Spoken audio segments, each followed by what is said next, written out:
దేవుని బిడ్డలారా, మీ అందరికీ కూడా క్రిస్మస్ శుభాలు తెలియజేస్తూ ఉన్నాను. ఈ 2021వ సంవత్సరంలో మరొకసారి ప్రభు యొక్క వాక్యాన్ని వినుటకు, క్రిస్మస్ సందేశాలను ధ్యానం చేయుటకు ఆయన ఇచ్చినటువంటి సమయాన్ని బట్టి ప్రభుకే మహిమ కలుగునుగాక. ప్రియులారా, నీతి అన్నది భూమి మీద ఎప్పుడు మొలిచింది? భూమి మీద ఏమున్నవి అంటే ముళ్ళ కంపలు ఉన్నాయి, గచ్చ పొదలు ఉన్నాయి. ఆదాము కాలములో దేవుడు ఆ విధంగా శపించి ఈ భూమిని శపించినట్టుగా చూస్తూ ఉన్నాం. భూమి శపించబడింది అంటే భూమి మీద ఎవరెవరైతే ఉన్నారో వాళ్ళంతా కూడా శపించబడిన వారే. ప్రియులారా, ఆ శాపం ఇప్పుడు ఆశీర్వాదకరంగా మారాలి. అలనాటి కాలంలో కొంతమంది దేవుణ్ణి ఎరిగినట్టుగా, దేవుణ్ణి ఆరాధన చేసినట్టుగా, దేవుని బిడ్డలు ప్రభువును గణపరిచినట్టుగా వాక్య భాగమును చూస్తాం. అయితే ఆనాటి దినాల్లో కొంతమంది భక్తుల్లో అబ్రహాం ఒకరు. అబ్రహాము దేవుని నమ్మాడు. ప్రతి ఒక్కరి జీవితంలో దేవుని నమ్మే దినం ఒకటి ఉంటుంది. అబ్రహాము పూర్వము అనగా తెరహు కుటుంబంలో అబ్రహాం యొక్క జీవిత చరిత్ర చూస్తే అబ్రహాము విగ్రహాలు చేసుకుని అమ్మేవాడిగా చూస్తాం. అబ్రహాము కుటుంబం గురించి లేఖన భాగాలు కావాలి అంటే యెహోషువ గ్రంథం చదివినప్పుడు అక్కడ మనకు అర్థమవుతుంది. తెరహు కుటుంబం వారు ఇతర దేవతలను పూజించినట్టుగా. తెరహుకు 3 కుమారులు, వారిలో ఒకరు అబ్రాము లేక అబ్రహాము. ప్రియులరా, అబ్రహాము ఏం పని చేసేవాడు అంటే విగ్రహాలు చేసి అమ్ముకునేవాడు అని చరిత్ర తెలియజేస్తూ ఉంది. ఒక దినాన అబ్రహాము ఆయన రాత్రివేళ మంచం మీద పండుకొని పైకి చూస్తూ ఉన్నాడు. చంద్రుడు ఉన్నాడు, నక్షత్రాలు ఉన్నాయి. ఒకసారి ఆలోచన వచ్చింది, నేను విగ్రహాలు చేసి అమ్ముతున్నాను కదా, అయితే ఈ నక్షత్రాలను, ఈ చంద్రుణ్ణి, ఈ సృష్టిని చేసింది ఎవరు? దేవుడు ఉన్నాడు. పిల్లరా, ఈ విధంగా దేవుడు ప్రతి ఒక్కరిని కూడా ఏదో ఒక రీతిగా ఆయన దర్శిస్తాడు. ఆయన దర్శించినప్పుడు దేవుణ్ణి ఎరగటం అన్నది చాలా ప్రధానమైనది. మన వృత్తి ఏమైనా, మన వ్యాపారం ఏమైనా, ప్రియులరా, దైవ సందేశాన్ని తెలుసుకోవటం, దేవుణ్ణి ఎరగటం అన్నది మన జీవితంలో మరీ శ్రేష్టమైనది, అవసరమైనది. ప్రియులరా, గమనించండి, అబ్రహాము ఎప్పుడైతే అలా అనుకున్నాడో దేవుడు ఆయన్ని దర్శించాడు. ప్రియులరా, మనం కోరుకోవాల దేవుణ్ణి, వెతకాల దేవుణ్ణి. దేవుణ్ణి వెతికితే దేవుడు ముందుగానే మనం వెతుకుతూ ఉన్నాడు. అంటే ఎవరు నన్ను చూస్తూ ఉన్నారు, ఎవరు నా దగ్గరికి వస్తారు అని చూస్తూ ఉంటాడు. కాబట్టి వెతుకులాటలో ఉన్నాడు అబ్రహాము. అబ్రహామును దేవుడు వెతికాడు. విగ్రహాలు అమ్మటం మానేశాడు. ఆనాటి దినాల్లో చక్రవర్తి ఏమి ఆజ్ఞాపించాడంటే అబ్రహామును శిరచ్ఛేదనం చేసే విధంగా ఆజ్ఞాపించాడు. ఎందుకనగా విగ్రహాలు అమ్మకుండా, ఇతర దేవతలను పూజించకుండా ఒక కొత్త దేవుణ్ణి అనగా యెహోవా దేవుణ్ణి ఆరాధన చేస్తున్నాడు ఈయన ఎవరు? కానీ వారి ఎదుట సాక్షిగా నిలబడ్డాడు. ఆదికాండం 22వ అధ్యాయంలో కాదు ఛాలెంజీ, చారిత్ర విషయాలు చూస్తే తెరహు కుటుంబం నుంచి అబ్రహాము ప్రత్యేకించబడ్డమన్నది గొప్ప ఛాలెంజ్. ప్రియులరా, గలతీయులకు రాసిన పత్రిక 3వ అధ్యాయం 6వ వచనంలో అపోస్తలుడైనటువంటి పౌలు అంటాడు, అబ్రహాము దేవుణ్ణి నమ్మెను, అది అతనికి నీతిగా ఎంచబడింది. ప్రియులరా, మనం దేవుణ్ణి ఎరిగితే, దేవుణ్ణి మనం వెంబడిస్తే, దేవుణ్ణి మనం నమ్మితే అది మనకి ఎలా ఉంటుందంటే నీతిగా ఉంటుంది. దేవునికి స్తోత్రం. నీతి అన్నది మనం ధరించుకోవాలి. నమ్ముతున్నాం అని ఏదో సహజంగా చెప్పటం కాదు. దేవుని నీతి అది ఎంత శ్రేష్టమైనదో, ఎంత పరిశుద్ధమైనదో, మనము ఏ విధంగా ఉండాలో ఆ విషయాలను మనము ధ్యానం చేయాలి. అబ్రహాము దేవుని గట్టిగా పట్టుకున్నాడు, కనుకనే ఇస్సాకు కూడా దేవుని గట్టిగా పట్టుకున్నాడు, కనుకనే యాకోబు కూడా దేవుని గట్టిగా పట్టుకున్నాడు, కనుకనే యూదా వంశంలో యేసుప్రభు వారు ఆ రీతిగా దిగి వచ్చినట్టుగా మనం చూస్తాం. దేవునికి స్తోత్రం. దేవుణ్ణి నమ్మాము అంటే ఏవైతే దేవుని నమ్మకుండా ఆటంకాలు వస్తూ ఉంటాయో వాటిని పక్కన పెట్టేసేయాలి. అప్పుడే మనం దీవించబడతాం, ఆశీర్వదించబడతాం. అబ్రహాము యొక్క దీవెన ప్రపంచమంతా వ్యాపించింది. అబ్రహాము యొక్క దీవెన యేసుప్రభు వారిని ఈ లోకానికి తీసుకుని వచ్చింది. అబ్రహాము యొక్క ఆశీర్వాదము సర్వ జనానికి రక్షణ ఇచ్చింది అని మనం చెప్పాలి. దేవునికి స్తోత్రం. ఒక్కరు దేవుని నమ్మితే అది ఎంతమందికి ఆశీర్వాదం. ఒకరి యొక్క నీతి అన్నది ఎంతమందికి వ్యాపించి ఉన్నది. ప్రియులరా, 3వ అధ్యాయం 6వ వచనంలో దేవుని నమ్మాడు. చాలామంది మేము దేవుని నమ్మామని చెప్తున్నారు, మారుమనసు పొందామని చెబుతూ ఉన్నారు, బ్యాప్టిజం తీసుకున్నామని చెబుతూ ఉన్నారు. అబ్రహాము దేవుని నమ్మాడు. అబ్రహాము దేవుని నమ్మిన తర్వాత అబ్రహాముకి ఏమైతే లాభం వస్తున్నదో వాడిని పక్కన పెట్టేశాడు. దేవుని నమ్మామంటే వ్యాపారం అభివృద్ధి కావాలని, కుటుంబాలు దీవించబడాలని, బిజినెస్ ఆశీర్వదించబడాలని అనుకుంటూ ఉంటాం. ప్రియులరా, అవసరమైనప్పుడు నీ వ్యాపారాలు కూడా పక్కకి వెళ్ళిపోతాయి. ఆ విధంగా అబ్రహాం చేసుకున్నాడు. అబ్రహాము దేవుని చూచాడు కానీ లోకం వైపు కాదు. ప్రియులరా, మనము దీవించబడాలి అంటే, మన దీవెనలు మనకు కావాలి అంటే ప్రభువును వెంబడించడం అన్నదే చాలా శ్రేష్టమైనది. సిరి సంపదలు ఆయన ఇస్తాడు. ప్రియులరా, నీతి మంతులను ఆయన పోషిస్తాడు, నీతి మంతులను ఆయన నడిపిస్తాడు. కానీ నీతిగా జీవించుతాం, నీతి కొరకు ఆకలి దప్పులు గలవారు ధన్యులు అని యేసుప్రభు వారు మత్తయి సువార్త 6వ అధ్యాయంలో 5వ అధ్యాయంలో చెప్పాడు కదా. మత్తయి సువార్త 5వ అధ్యాయంలో నీతి కొరకు ఆకలి దప్పులు గలవారు ధన్యులు అని ప్రభు చెప్పినటువంటి మాటను ఈ సందర్భంలో జ్ఞాపం చేసుకోవాలి. అబ్రహాము నీతి కొరకు ఆకలి దప్పులు కలిగి ఉన్నాడు. వివాహము కాకముందే అని కొన్ని సందర్భాలని బట్టి మనం చెప్పాలి. ప్రియులరా, ఆయన ఆ రీతిగా ప్రభువును నమ్మి ప్రభు కొరకు జీవించిన వ్యక్తిగా చూస్తూ ఉన్నాం.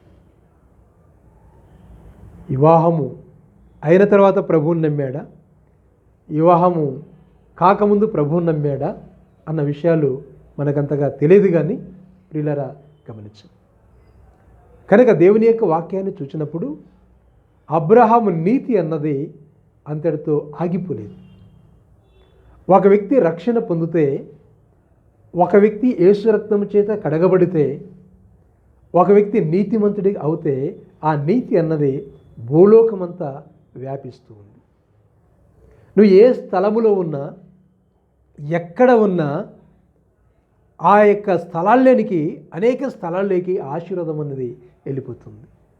ఈ రోజున ప్రభు యొక్క పుట్టుక అని అన్నప్పుడు తప్పనిసరిగా అబ్రహాము జ్ఞాపకం రావాలి. అబ్రహాము లేకుండా ఈ లోకంలో యేసుక్రీస్తు లేడు. కాబట్టి అబ్రహాము యొక్క వంశావళిని దేవుడు ఎన్నుకున్నాడంటే అబ్రహాము ఏ విధంగా ప్రభు కొరకు సమర్పించుకున్నాడు, జీవించాడు అన్న విషయాన్ని మనము ఒక్కసారి ఆలోచన చేయాలి.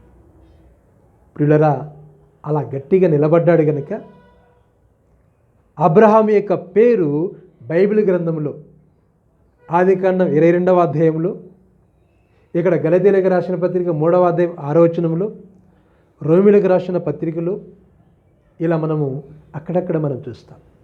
అక్కడే కాదు, నెహెమ్యా, ఎజ్రా గ్రంథాల్లో కూడా అబ్రహాము యొక్క జీవితాన్ని గురించి అక్కడ తెలియపరిచినట్టుగా ఆ లేఖన భాగాన్ని మనం చూస్తాం. దేవునికి స్తోత్రం. ఒక వ్యక్తి మారు మనసు పొందితే, ఒక వ్యక్తి సత్యదేవుని ఎరిగితే అది ఎంతమందికి దీవెనో, ఎంతమందికి ఆశీర్వాదం. నీ పేరు కూడా పరలోకములో లిఖించబడి ఉంటుంది. దేవునికి స్తోత్రం. ప్రియులరా, అలనాడే వాక్య భాగములో చూస్తే అబ్రహాము బ్యాచిలర్గా ఉన్నప్పుడు, లేక అబ్రహాము తన భార్యతో కలిసి ఉన్నప్పుడు, అబ్రహాముకు సంతానము లేనప్పుడు దేవుని యొక్క ప్రామిస్ ఒక మాట ఉంది. ఆదికాండం 17వ అధ్యాయం 6వ వచనం. అందులో అంటాడు, నీలో నుండి రాజులు బయటికి వస్తారు అని అంటాడు. దేవునికి స్తోత్రం. అబ్రహాము సంతానముల నుండి ఎవరు వస్తున్నారనగా రాజులు బయటికి వస్తూ ఉన్నారు. రాజు అన్నప్పుడు మహారాజుగా క్రీస్తుని మనం చూస్తూ ఉన్నాం. ఎంత దీవెన! ఎంతమంది రాజులు వచ్చారు. 42 మంది రాజులు మనం చూసినప్పుడు అక్కడ ఇశ్రాయేలు యొక్క చరిత్రలో సౌలు మొదలుకొని చివరి వరకు, అక్కడ సిద్కియా వరకు, చివరి వరకు మనం చూస్తాం. ప్రియులరా, ఇలాంటి రాజులను మనం జ్ఞాపం చేసుకున్నప్పుడు ఎంత దేవుని దీవెను, ఎంత దేవుని ఆశీర్వాదము. ఒక వ్యక్తి యొక్క నీతి అది ఏ రీతిగా లోకములో ప్రవహిస్తూ ఉన్నదో ఒకసారి జ్ఞాపం చేసుకోవాలి. అందుకే పాపానికి స్వస్తి చెప్పాలి, విగ్రహారాధనకి స్వస్తి చెప్పాలి. ఆత్మయ్య ఉన్న దేవుణ్ణి, ఏకత్వము కలిగిన దేవుణ్ణి, ఒక్కడై ఉన్న దేవుణ్ణి, సత్యదేవుణ్ణి ఆరాధన చేయటం అన్నది మనందరికీ అవసరమైనది. కాబట్టి నీలో నుండి ఎవరు వస్తారంటే రాజులు నీలో నుంచి వస్తారు, రాజుల నుంచి వస్తారు. దేవునికి స్తోత్రం.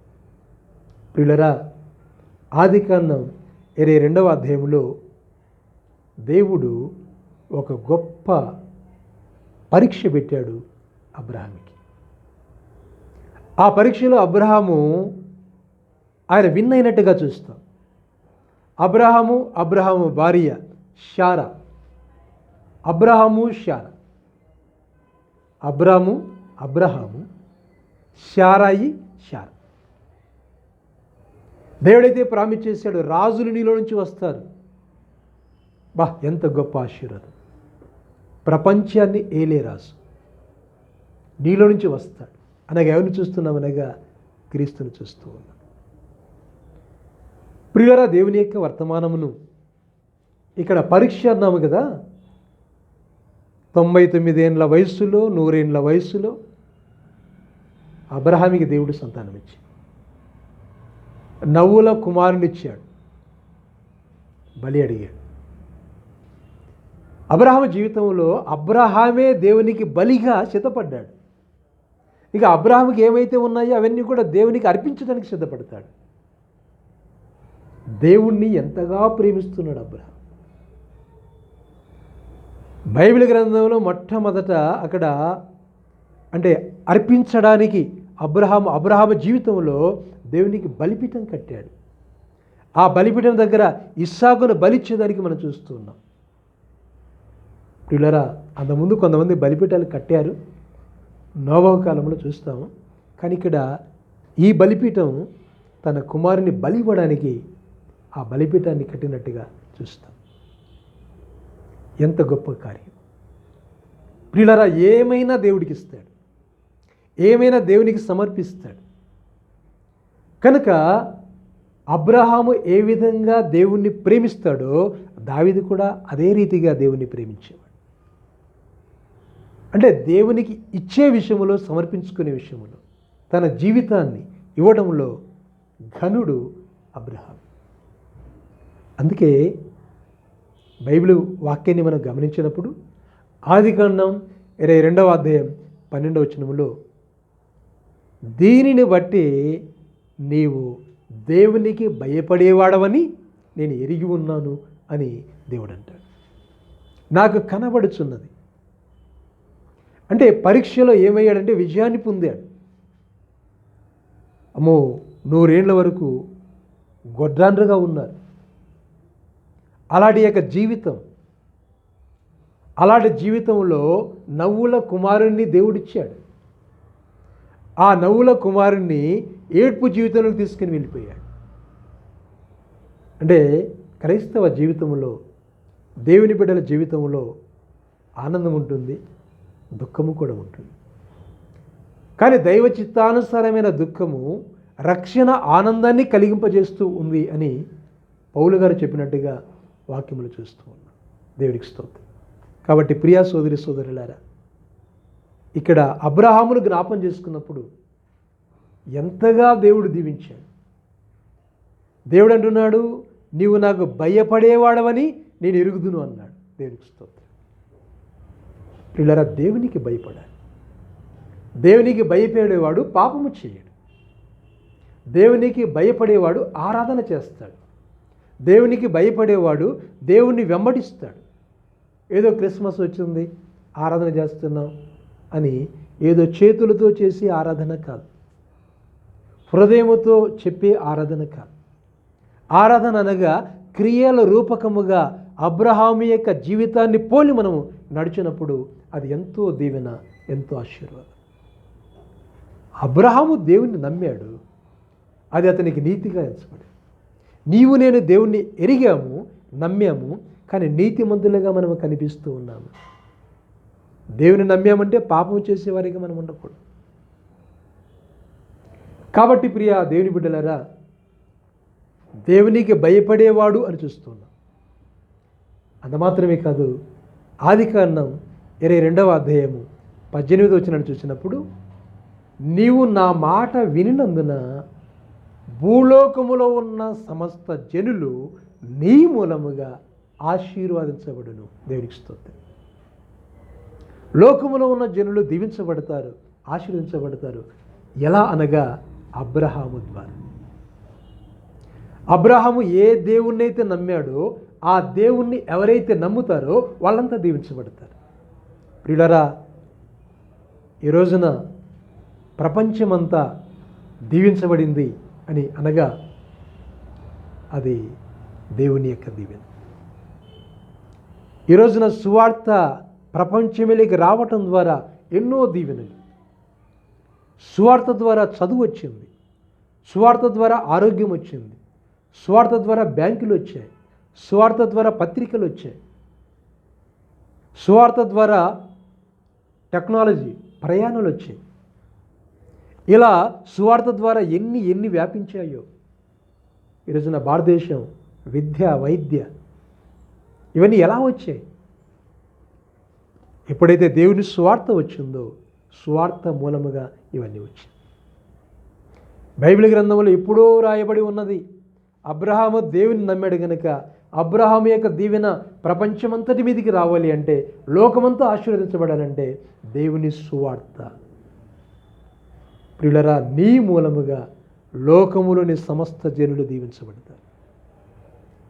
అందుకే గలతీయులకు రాసిన పత్రిక 3వ అధ్యాయం 8వ వచనంలో దేవుని సువార్త ముందుగా అబ్రహామునకు వినిపించబడెను అని చూస్తాం. అబ్రహాముకి సువార్త చెప్పబడెను. దేవునికి స్తోత్రం. ప్రియులరా, దేవుడు ఏదో ఒక రూపకంగా ప్రతి ఒక్కరిని ఆయన దర్శిస్తాడు. ఆకాశములో ఉన్నటువంటి ప్రకృతి, ఆకాశములో ఉన్నటువంటి నక్షత్రాలు దేవుని మహిమను వివరిస్తూ ఉన్నాయి. అయితే ఎప్పుడైతే మనం త్యాగం చేస్తామో, ఎప్పుడైతే మన హృదయంలో ప్రభువుని చేర్చుకుంటామో, ఎప్పుడైతే యెహోవా దేవుని చేర్చుకుంటామో, ఎప్పుడైతే యేసు ప్రభువాని మనం చేర్చుకుంటామో, అలనాడు యెహోవా దేవుణ్ణి అబ్రహాము చేర్చుకున్నాడు. బైబిల్ గ్రంథంలో ఇద్దరి గురించి ఒక మాట ఉన్నది. అబ్రహాము గురించి దేవుడు ఏమంటాడంటే, ఈజ్ మై ఫ్రెండ్ అంటాడు. అలానే మోషే గురించి ఏమంటాడంటే, ఈజ్ మై ఫ్రెండ్ అంటాడు. అలానే యోహాను సువార్తలో ఎవరైతే ప్రభుతో సహవాసం చేస్తారో, అనగా యేసుక్రీస్తు యొక్క మాటలు వింటారో, యేసు యొక్క ఆజ్ఞలు పాటిస్తారో వారిని దేవుని యొక్క వాక్యం ఏమి సెలవిస్తుందంటే, వారు నా స్నేహితులు అవుతారు అని. అబ్బో, దేవుని స్నేహితులు అవుతే ఎంత ఆశీర్వాదం. దేవుడే మనకు రక్షకుడిగా ఉంటే, దేవునికి మనం స్నేహితులం అవుతే ఎంత గొప్ప ఆధిక్యత చూడు. సృష్టి మనది అయిపోతుంది, లోకమే మనది అయిపోతుంది, సృష్టి మీద మనకు అధికారం కలుగుతుంది. ఎంత గొప్ప దీవెన. ప్రియ సోదరి సోదరులారా, వాక్యాన్ని గమనించు. అబ్రహాము దేవుని నమ్మితే ఆ నీతి అన్నది ఎంతవరకు వ్యాపించున్నదో చూడండి. సర్వలోకము దీవించబడినట్టుగా రాజులు నీలో నుంచి వస్తారనగా యేసు ప్రభు వారు కూడా ఆ అబ్రహాము యొక్క వంశము నుండి వచ్చినట్టుగా మనం చూస్తాం. అందుకే బైబిల్ గ్రంథంలో మత్తయి సువార్త 1వ అధ్యాయము 1వ వచనంలో అబ్రహాము కుమారుడగు దావీదు కుమారుడైన యేసుక్రీస్తు వంశావళి అన్న లేఖన భాగాన్ని మనం చూస్తాం. చూడండి, అబ్రహాము కుమారుడగు దావీదు కుమారుడైన యేసుక్రీస్తు వంశావళి. ఇక్కడికి మనం చూసినట్లయితే 14 తరాలుగా చూస్తాం. 14 తరాలు 14 తరాలు 14 తరాలు. ప్రియులారా, ఈ భాగంలో యేసు ప్రభువుని మనం చూస్తాం. లూకా సువార్తలో ఉంటుంది 14 తరాలు 14 తరాలు 14 తరాలు. ఇక్కడ అబ్రహాము మొదలుకొని క్రీస్తు వరకు 14 తరాలుగా మనం చూస్తూ ఉన్నాం. ప్రియులారా, 14 తరాలు మారినా దేవుని నీతి అన్నది, దేవుని వాగ్దానం అన్నది మారిపోలేదు, మర్చిపోలేదు. ఎంతోమంది రాజులు వస్తారు. ఆ రాజుల నుండి యేసుక్రీస్తు మహారాజుగా భూలోకానికి ఆయన వస్తాడు, జన్మిస్తాడు. ఎవరు వంశములు అనగా అబ్రహాము యొక్క వంశం. అబ్రహాము యొక్క వంశము అది వృక్షములాగా వ్యాపించింది. కింద ఏర్లు ఉన్నాయి, పైన బ్రాంచెస్ ఉన్నాయి, రెమ్మలు ఉన్నాయి. కనుక అబ్రహాము యొక్క కుటుంబం ఆ రీతిగా వ్యాపించినట్టుగా మనం చూస్తూ ఉన్నాం. అబ్రహాము దేవుని నమ్మెను, అది అతనికి నీతిగా ఎంచబడెను. అతనికి మాత్రమే కాదు, సర్వలోకానికి అది వ్యాపించినట్టుగా చూస్తూ ఉన్నాం. అబ్రహాము యొక్క సాక్ష్య జీవితం. ప్రియులరా, అబ్రహాము ఎప్పుడున్నాడు? యేసుక్రీస్తు ఎప్పుడున్నాడు? బైబిల్ గ్రంథంలో యోహాను సువార్త 8వ అధ్యాయం 58వ వచనంలో యేసు ప్రభువారు అంటాడు, అబ్రహాము పుట్టక మునిపే నేను ఉన్నాను అంటాడు. ఇప్పుడు క్రిస్మస్ ఎక్కడ జరుపుతాం? కానీ శారీర రీతిగా అబ్రహాము కంటే యేసు ప్రభువారు చిన్నవాడు. అయితే అబ్రహాము పుట్టక మునిపే నేను ఉన్నాను అంటే యేసుక్రీస్తు దేవుడు కాబట్టి ఆయన ఉన్నవాడు. అందుకే డేటు గురించి మనం ఆలోచించి, ఆయన మొదటివాడు, కడపటివాడు, ఉన్నవాడు, రాబోయేవాడు. అవసరాన్ని బట్టి దేవుడు మానవుడుగా ఈ లోకానికి వచ్చాడు. తగిన కాల సమయమందు మానవుడిగా యేసుప్రభువారు క్రీస్తుగా ఈ లోకానికి వచ్చాడు. రావలసి వచ్చింది. వచ్చేలాగున మానవుడు దేవుణ్ణి అలా చేసేసాడు. కారణం ఏంటంటే మానవుడు చేసిన పాపం, మానవ బలహీనత, మానవుడు చేసిన పాపం. ఆ పాపం వలన యేసుక్రీస్తు ఈ లోకానికి వచ్చినట్టుగా చూస్తూ ఉన్నాం. జన్మించటంలో అబ్రహాము కంటే ముందటివాడు కాదు కానీ యేసుప్రభువారు. కానీ యేసుప్రభువారు అబ్రహాము కంటే ముందుగా ఉన్నాడు అన్న విషయాన్ని యూదులకు యేసుప్రభువారు బోధిస్తున్నట్టుగా మనం చూస్తున్నాం.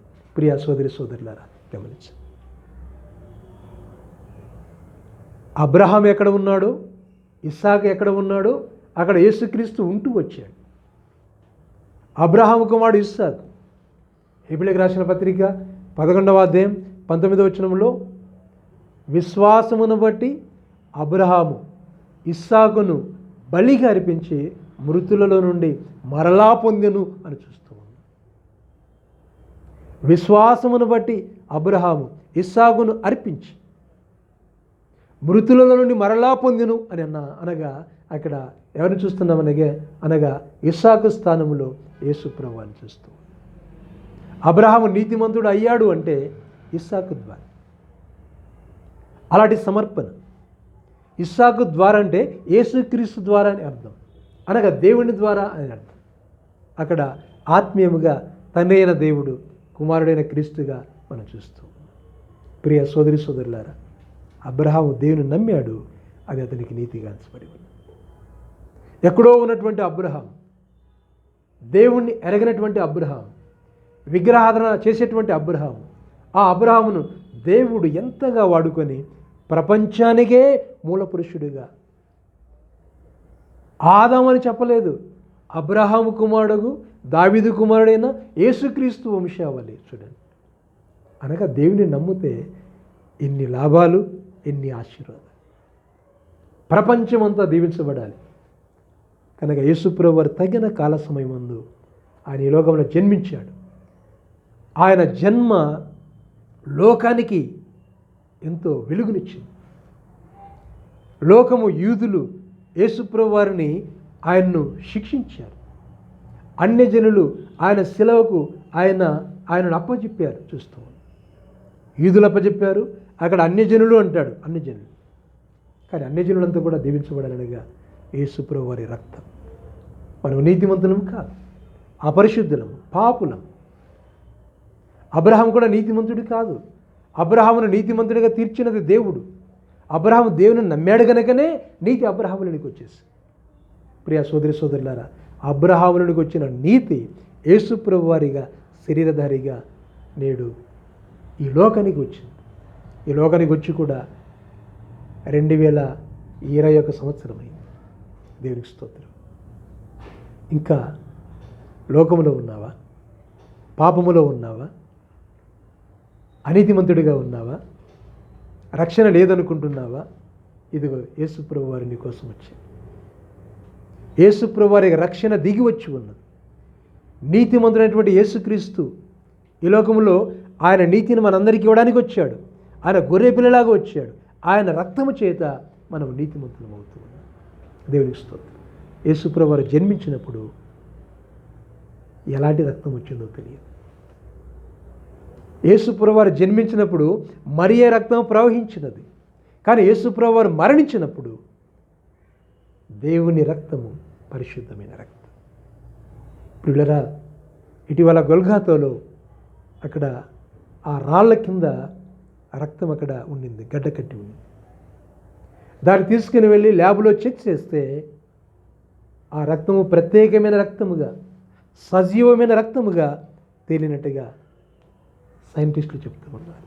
దేవునికి స్తోత్రం. కాబట్టి ప్రియా దేవుని బిడ్డలారా, ఈ క్రిస్మస్ సందర్భములో నేను జ్ఞాపం చేస్తున్నాను, ప్రభువును నమ్ముదాం, అదే నిజమైన క్రిస్మస్. God bless you. మన కుటుంబాలను దేవుడు దీవించి ఆశీర్వదించుగాక. ఆమేన్.